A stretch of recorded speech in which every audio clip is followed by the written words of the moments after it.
অসমৰ সন্মানীয় মুখ্যমন্ত্ৰী ডক্টৰ হিমন্ত বিশ্ব শৰ্মা ডাঙৰীয়াই সাম্প্ৰদায়িক মন্তব্য কৰে নেকি?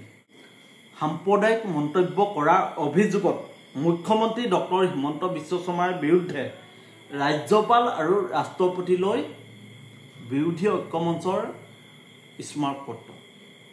তেখেতলোকে দাবী কৰে যে মুখ্যমন্ত্ৰীক বৰ্খাস্ত কৰিব লাগে। মুখ্যমন্ত্ৰী ডাঙৰীয়াই সংবিধানৰ শপত লৈ সাম্প্ৰদায়িক মন্তব্য কৰে।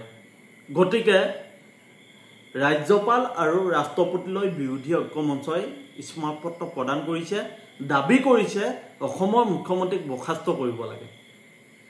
যি সময়ত অসমত অসমীয়া অনা অসমীয়াক লৈ ৰাজনীতি চলিছে, মিয়া অসমীয়াক লৈ ৰাজনীতি চলিছে, সেই সময়ত মুখ্যমন্ত্ৰীগৰাকীৰ বিৰুদ্ধে সাম্প্ৰদায়িক ৰাজনীতি কৰা যি অভিযোগ উঠিছে এয়া উচিত নে?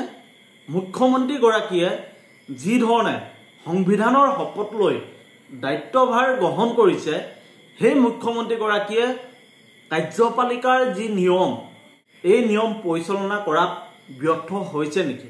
তেখেতে যি নিৰপেক্ষতাৰ দায়িত্ব গ্ৰহণ কৰিব লাগে, অসমৰ অসমীয়া সমাজখনক একতাৰ এনাজৰীয়ে গঢ়ি তুলিব লাগে, সেই সময়ত তেখেতে উজনি নামনি হিন্দু মুছলমানৰ যি ৰাজনীতি কৰিছে, ইয়াক লৈ এতিয়া বিৰোধী ঐক্যমঞ্চ ক্ষোভত ক্ষোভিত হৈ পৰিছে আৰু তেখেতলোকে সাম্প্ৰদায়িক মুখ্যমন্ত্ৰীগৰাকীৰ বিৰুদ্ধে গোচৰ তৰিছে।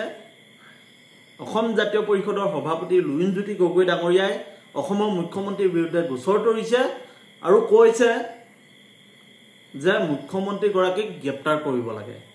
আনকি বিৰোধী ঐক্যমঞ্চই মুখ্যমন্ত্ৰীগৰাকীৰ বিৰুদ্ধে তেখেতক বৰ্খাস্ত কৰিবৰ কাৰণে ৰাজ্যপাল আৰু দেশৰ ৰাষ্ট্ৰপতিলৈ স্মাৰকপত্ৰ প্ৰদান কৰিছে। আনকি মুখ্যমন্ত্ৰীগৰাকীৰ যি সম্পত্তি পাহাৰ, তাৰ বিৰুদ্ধেও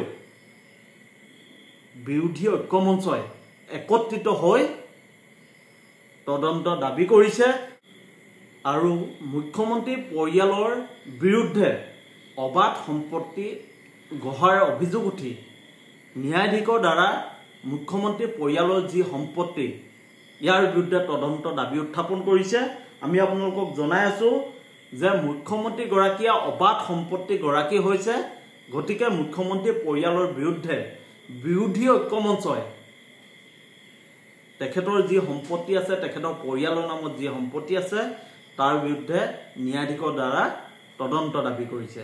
গতিকে আপোনালোকে আমাক মতামতৰ জৰিয়তে জনাওক, সঁচা অৰ্থত মুখ্যমন্ত্ৰীগৰাকীয়ে অবাধ সম্পত্তিগৰাকী হৈছে নেকি? তেখেতে মুখ্যমন্ত্ৰীত্বৰ যি সুযোগ সুবিধা গ্ৰহণ কৰি পৰিয়ালৰ নামত সম্পত্তি গ্ৰহণ কৰিছে নেকি? আপোনালোকে আমাক মতামতৰ জৰিয়তে জনাওক। আৰু লগতে আপোনালোকক আমি জনাই আছোঁ যে মুখ্যমন্ত্ৰীগৰাকীয়ে অসমত মিয়া যি ৰাজনীতি কৰিছে, মিয়া অসমীয়া যি সাম্প্ৰদায়িক ৰাজনীতি কৰিছে, হিন্দু মুছলমানৰ যি ৰাজনীতি কৰিছে, ইয়াৰ বিৰুদ্ধে এতিয়া বিৰোধী ঐক্যমঞ্চৰ সোচ্চাৰ হৈ পৰিছে। বিৰোধী ঐক্যমঞ্চই ৰাষ্ট্ৰপতি আৰু ৰাজ্যপাললৈ পত্ৰ প্ৰেৰণ কৰিছে আৰু কৈছে যে মুখ্যমন্ত্ৰীগৰাকীয়ে অসমৰ যি সাংবিধানিক দায়িত্ব, এই দায়িত্ব পালন কৰিব পৰা নাই। গতিকে মুখ্যমন্ত্ৰীগৰাকীয়ে সদনত যিহেতু সাম্প্ৰদায়িক ৰাজনীতি কৰিছে, সাম্প্ৰদায়িক বক্তব্য ৰাখিছে, গতিকে মুখ্যমন্ত্ৰীগৰাকীক মুখ্যমন্ত্ৰীত্বৰ পৰা বৰ্খাস্ত কৰিব লাগে বুলি এতিয়া বিৰোধীয়ে দাবী জনাইছে। আনকি বিৰোধী ঐক্যমঞ্চৰ সাধাৰণ সম্পাদক তথা অসম জাতীয় পৰিষদৰ সভাপতি লুৰিণজ্যোতি গগৈ ডাঙৰীয়াই মুখ্যমন্ত্ৰীগৰাকীৰ বিৰুদ্ধে গোচৰ তৰিছে। আপোনালোকে জনাব, মুখ্যমন্ত্ৰীগৰাকীয়ে সঁচা অৰ্থত সাম্প্ৰদায়িক ৰাজনীতি কৰি ভাল কৰিছে নে বেয়া কৰিছে? মুখ্যমন্ত্ৰীগৰাকী কেনেকুৱা হোৱা উচিত? তেখেতে ধৰ্ম নিৰপেক্ষতা বজাই ৰখাটো উচিত নে বিশেষ এটা ধৰ্মক লৈ তেখেতে ৰাজনীতি কৰাটো উচিত?